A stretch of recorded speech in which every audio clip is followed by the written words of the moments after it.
सिर्फ 15 मिनट के लिए आई थी मिस्ट्री गर्ल, उसी में बल्ले से तूफान मचा बैठे शुभमन गिल। फिर तो पूरा स्टेडियम कहने लगा ये तो सारा का कमाल है। फोन पर सचिन ने भी दे दी बधाई।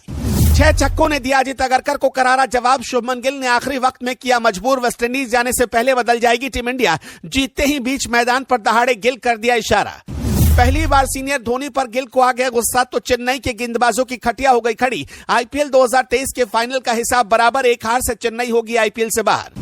अजित अगरकर और वीवीएस लक्ष्मण के बीच शुभमन गिल को लेकर बहस छिड़ गई, क्योंकि जो अगरकर गिल को हल्के में लेने की भूल कर रहे थे, सिर्फ गिल के 6 छक्कों ने उनको जवाब दे दिया था कि चीते की चाल, बाज की नजर और गिल की बल्लेबाजी पर शक नहीं करते। गिल के बल्ले से बुलेट जैसी रफ्तार वाली सेंचुरी निकली तो वर्ल्ड कप जाने वाली टीम इंडिया के स्क्वाड पर बदलने का खतरा मंडराने लगा। शुभमन गिल की बल्लेबाजी में रंगत कैसे लौटी? तो इसका जवाब है कि स्टेडियम के भीतर वो कौन मिस्ट्री गर्ल आई, जो सिर्फ आई तो थी 15 मिनट के लिए, लेकिन उसी में शुभमन गिल के बल्ले ने रनों का ऐसा तूफान खड़ा किया जिसमें 5 बार की चैंपियन टीम चेन्नई भी हवा में उड़ गई, उसकी उम्मीदें भी टूट गई। कुछ लोग तो दावा कर रहे कि वो मिस्ट्री गर्ल नहीं बल्कि सारा तेंदुलकर थी, क्योंकि उस लड़की के स्टेडियम में आते ही फैंस सारा सारा कहकर चिल्लाने लगे थे। तो क्या गिल की लाइफ में सारा ने दोबारा दस्तक दे दी? और सारा के दस्तक देते ही गिल का बल्ला चलने लगा। यह जानने से पहले जरा 1 मिनट में देखिए कि कैसे गिल की टीम ने इस मैच में चेन्नई के अरमानों पर पानी फेर दिया।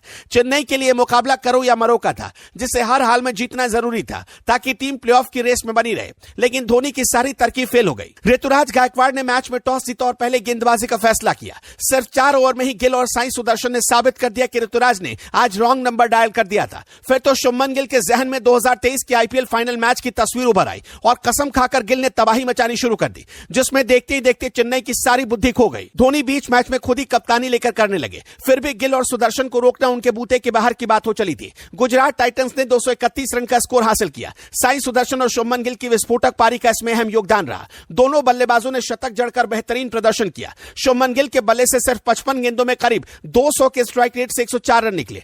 दूसरी तरफ साई सुदर्शन ने सिर्फ 51 गेंदों में 103 रनों की पारी खेली। शुभमन गिल ने अपनी 55 गेंदों की पारी में 6 छक्के और 9 चौके लगाए, जबकि साई सुदर्शन ने अपनी 51 गेंदों की पारी में 7 छक्के और 5 चौके लगाए। दोनों बल्लेबाजों के बीच 210 रनों की ओपनिंग पार्टनरशिप हुई। जवाब में चेन्नई सुपर किंग्स ने स्कोर बोर्ड पर 196 रन लगाए। 35 रन से मुकाबला चेन्नई हार गई। चेन्नई के गेंदबाजों में आज कोई दम नहीं बचा था, क्योंकि मथीशा पथराना अपने देश श्रीलंका लौट चुके हैं, क्योंकि उनकी टीम T20 वर्ल्ड कप की तैयारी कर रही है। और तो और मुस्तफिजुर रहीम भी अपने देश बांग्लादेश T20 वर्ल्ड कप के लिए लौट चुके हैं। इसलिए चेन्नई की गेंदबाजी लाइनअप बच्चों वाली हो चुकी थी, जिसका सीधा फायदा गुजरात को मिला। यहां तक कि रविंद्र जडेजा भी गेंदबाजी में फ्लॉप साबित हुए और करीब 15 की इकॉनमी से रन लुटाए। चेन्नई 35 रनों से मुकाबला हार गई। चेन्नई की तरफ से डेरिल मिचेल ने सबसे ज्यादा 63 रनों की पारी खेली, जबकि मोइन अली ने 56 रन बनाए। इन दोनों बल्लेबाजों के बीच अच्छी पार्टनरशिप हुई, जिससे एक वक्त लगने लगा कि चेन्नई ये मुकाबला अपने पाले में कर लेगी। लेकिन फिर चेन्नई की बल्लेबाजी लाइनअप में पतझड़ का मौसम आ गया। रचिन रविंद्र, अजिंक्य रहाणे ने मैच 1-1 के निजी स्कोर पर अपना विकेट खो दिया।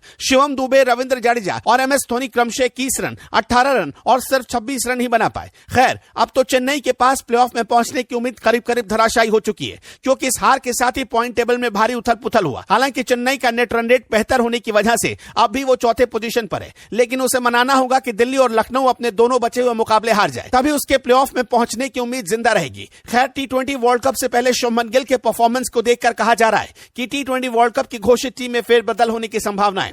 अभी भी टीम इंडिया के पास करीब 1 हफ्ते का वक्त है, वो चाहे तो अपनी टीम में परिवर्तन कर सकती है। अब आप ही बताइए, गिल के प्रदर्शन के बाद क्या उन्हें टीम में रखना चाहिए या नहीं?